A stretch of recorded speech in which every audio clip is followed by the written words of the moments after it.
Hey guys, Metal Jesus here, and I'm back with another stupidly expensive and rare Switch games. I'm digging deep into my game collection, of which I have about 300 Switch games, and showing you some of the games that have over the years become collectible and kind of expensive.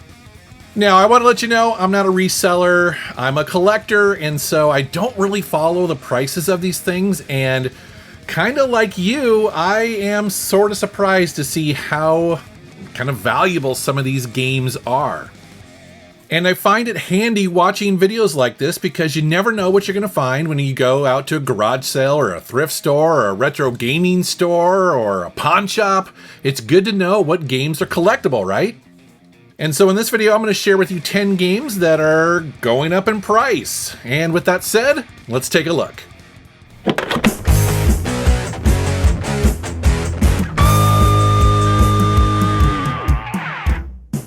We're going to start with Dust and Elysian Tale. So this is a 2D Metroidvania style adventure game that really focuses on combat, exploration, and is also surprisingly heartfelt.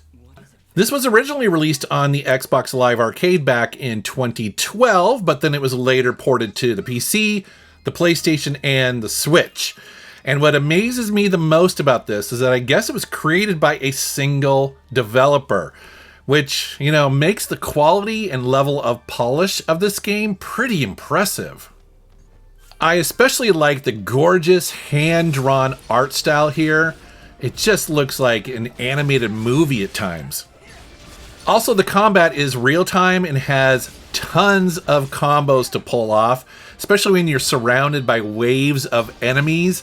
It just gets crazy on the screen. It's really impressive. There's nothing too crazy about this particular version of it. You do get the physical game as well as a reversible cover, and then you have a full color manual. And this is fairly pricey on the Switch. It's going to set you back, it looks like according to price charting, about $150 to $180 if new. Now mine is obviously opened, and so it looks like that one goes for around $130. You guys know that I like my shoot 'em ups, and I feel like Steredenn Binary Stars is often forgotten in that conversation. This is a side-scrolling roguelike shoot 'em up with a heavy dose of pixel art charm, as well as pretty much endless replayability. This game is packed with over 40 weapons to choose from, as well as upgrades and perks, plus rewards after each of the boss fights. And this is pretty typical of super rare releases at that time, where you have the physical version of the game as well as a full color manual, and then they always include these special, I guess, custom playing cards or collectible cards here.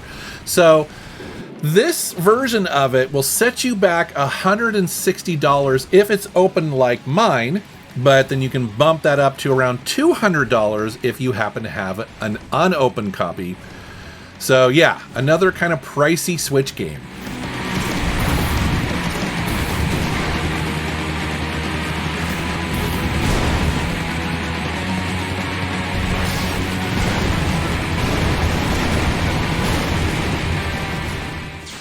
Okay, this is a bit of a controversial one. So this is Star Wars Knights of the Old Republic 2: The Sith Lords, and this physical version was released by Limited Run Games, but the port was done by Aspyr for the Switch.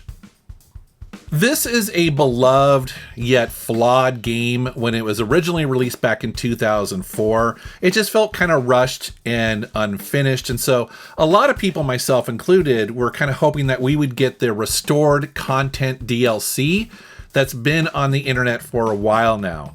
Sadly, that is not the case here, and I guess they couldn't get the rights to all of that, so instead we kind of get the lesser version of it, which personally is disappointing because you want to own a physical version that preserves the best version of the game possible, right? And sadly, that is not this. It's a nice release, I will say that, because when you open up the box, there's a steel book in there. There's also this large poster. You get some character cards. There's a commemorative coin and more. But the game itself is not the version that we all wanted. So that's why it's kind of controversial and frankly just disappointing. That said, this version of it will typically go for about $120.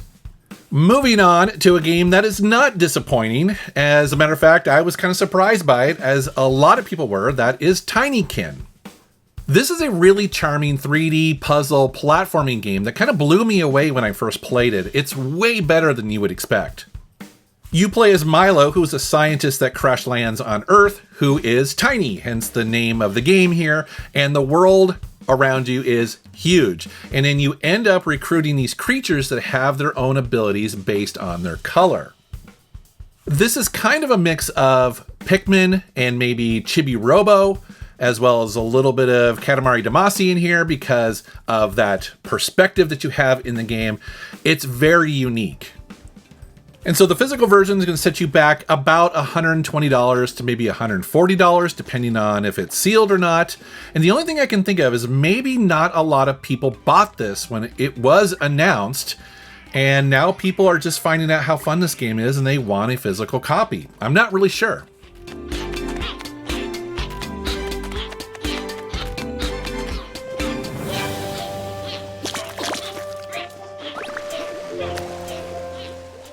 Now, I know that we're talking about some rare and expensive Switch games, but I thought it might be kind of fun to take a moment here and talk about the sponsor of this video, and that is Whatnot. Specifically, I want to buy something, so let's take a look at the app. If you haven't heard of Whatnot before, they are an online auction house, and thousands of people are buying and selling stuff all the time on there. Not just video games, but also vinyl records and action figures and sneakers and collectibles and pretty much everything. So I'm going to jump in there and see if I can find some good deals or not, or at least some games I don't own yet. There's always a bunch of people buying and selling on here, but one feature that doesn't get really talked about that much that I like a lot is the fact that they don't have to be live sometimes to buy. So for instance, down here, if you click the shop button right there, you can see that this person has a bunch of stuff that is going to be auctioned off today. But if they're not live, you'll notice that it has a buy it now. So that's something that I have definitely done, which is really handy. Here's a dude selling some random stuff on here and looks like pretty decent deals. MetalJesus. I want it. That's awesome. So you'll probably see that in an upcoming pickups video. Now remember guys, you can get $20 off your first purchase on Whatnot by scanning the QR code on the screen or following the link down below, and you can use it anywhere on the site. And I want to thank Whatnot for sponsoring this video. Here's one I kind of get why it's so collectible. It's the convention exclusive version of Contra Operation Galuga. This one here you had to buy in person at the Seattle PAX West Expo, which is what I did. Basically, I stood in line last year at the Limited Run Games booth, and thankfully I bought it for a normal retail price. I will say it's not going for crazy prices. You can pick this up for about $80 to $100, depending on if it's open or not. And so, you know, that's basically double what the normal price would be. So I would say if you actually just want to play this game, I would just save some money and just go buy the normal version of it. I think the only difference here is the cover, so you'll save some money.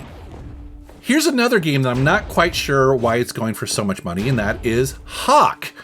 Again, I kind of suspect that people ignored this one when it was originally released or it went on sale, and now people are starting to realize that, yeah, this game is actually pretty awesome. Haak is another Metroidvania game set in a post-apocalyptic world that focuses primarily on kind of, you know, atmospheric storytelling. The story here is a really big deal in this game. It's kind of a 2D mix of, say, Blade Runner and maybe Mad Max with a little bit of an anime slant to it. The big thing here is a grappling tool that you have, which is like this energy hook that you can use to swing across gaps. You can latch onto enemies and also chain together combos. You guys know that there's a lot of Metroidvania style games out there, and I think it's easy to miss one or two that are kind of a notch above the rest, which is the reason why I think this one is probably sought after, and it will set you back about $120 for the physical version.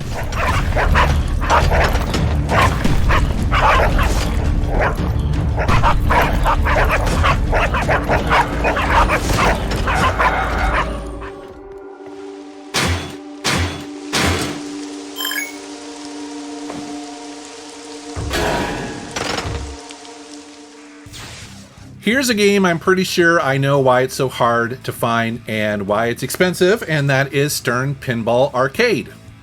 As you might expect, this is a collection of licensed pinball titles like Frankenstein. You got Harley Davidson here, you have AC/DC, Ghostbusters, Starship Troopers, and more. But I want you to take a guess. Which one of these tables do you think they lost the license for? Well, a quick look on the Nintendo eShop and you'll see that while they will list the AC/DC table, it is no longer available. Which is a shame because this table has fully licensed AC/DC songs and it's pretty cool, but for now, the physical version may be the only way that you can play it at all on the Switch. Playing through this, all of these tables include movie samples and music, like for instance in Ghostbusters, it plays the Ray Parker Jr. theme song, and in Starship Troopers, that table has a lot of quotes from the movie, but perhaps the AC/DC license was just for a limited time. So now if you want to play this, it's going to set you back about $80 to $100. Next up is The Flame in the Flood, and this is a game I played a while ago and then completely forgot about it until I started working on this video. This is a single-player roguelike survival game, and you play as Scout, this young girl who's traveling through this kind of, I guess you'd call it like a post-apocalyptic America, but it's also flooded. And you and your dog are trying to find supplies and also make your way from island to island, all while trying to follow this kind of mysterious radio signal and, hopefully find some safety. And it's a survival game, so you have to deal with things like managing your hunger, also your thirst. You have to try and make sure that you're warm. You're going to get hurt, so you have to deal with your injuries, and you craft tools. You make clothing, all while dealing with like wildlife and dangers. There's, pretty much everything wants to kill you in this game. And I will admit this is a pretty fun and addictive game. You can jump into it because it's roguelike and play it for, short sessions, but also like stretch it out. You'll get it totally addicted to this game and want to explore more and more, discover more stuff. So yeah, it's a very cool game. And you can find this physical version for typically about $80 to $90 according to price charting. Here's a really cool game I was also addicted to. It's called Evoland Legendary Edition. So the premise here is that you play a RPG. You're playing a role-playing game that also doubles almost as, like, say, a playable history lesson of video games. Basically, you experience the evolution of gaming itself. So let me explain. So, like, in the beginning of this, it starts off as a black and white Game Boy game. And it's 2D, and you can only move 4 directions. It's very basic, very simple. But then you'll unlock upgrades, and the world changes.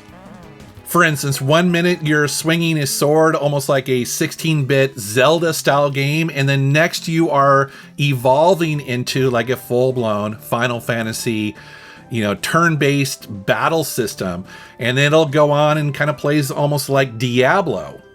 It is a real trip, and one that, old-school RPG fans should definitely not miss. You've probably never played something quite like this. Now, thankfully, it's not crazy expensive. You can still find the physical version that I have right here for about $90.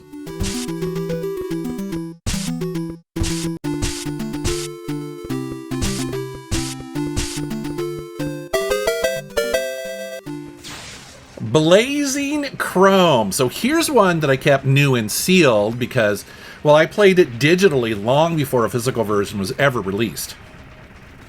Now, if you're not familiar with this game, well, Blazing Chrome is a fast run-and-gun game that kind of feels like a love letter to those 16-bit arcade-era games, specifically like Contra Hardcore or Metal Slug. And they nailed every aspect of that classic gameplay here. It really feels like you just jumped back into your favorite game on the Super Nintendo or the Sega Genesis here. Plus, it's got, and you guys are seeing the footage here, it's got great 16-bit pixel art graphics. It's just got this ripping chiptune soundtrack. It's so good. Around the time that this was originally released, again, it was digital only at that time, I got sent this really cool marketing kit here I thought I'd share with you. I don't know how many of these are out there, but, packed in this rusted thermos is a letter explaining the game, Plus, check this out. There's this USB stick that's designed to look like a bullet. There's some bubble gum in there. Of course, you gotta chew bubble gum while you're kicking butt. But there's also this custom dog tag with my YouTube channel on it. So I thought all of that was pretty cool. So again, at the time we didn't have a physical version of the game, but there was this cool press kit. If you want to pick up a physical version of this game today, it seems like the prices are around $80 to $100, again, depending on if it's sealed or not. And so that, guys, are 10 more stupidly expensive and somewhat rare Nintendo Switch games. I saw stats somewhere recently that like 10,000 Switch games were released over the lifespan of that. Obviously, the vast majority of those were probably not physical, but you can imagine that many of those would be kind of hard to find and possibly expensive. But this is just digging into my collection of, a piddly 300 physical games, right? But I would love to know down in the comments if you've got some kind of stupidly rare and expensive Switch games. Let us know in the comments. And as always, guys, I want to thank you for watching my channel. Thank you for subscribing, and take care.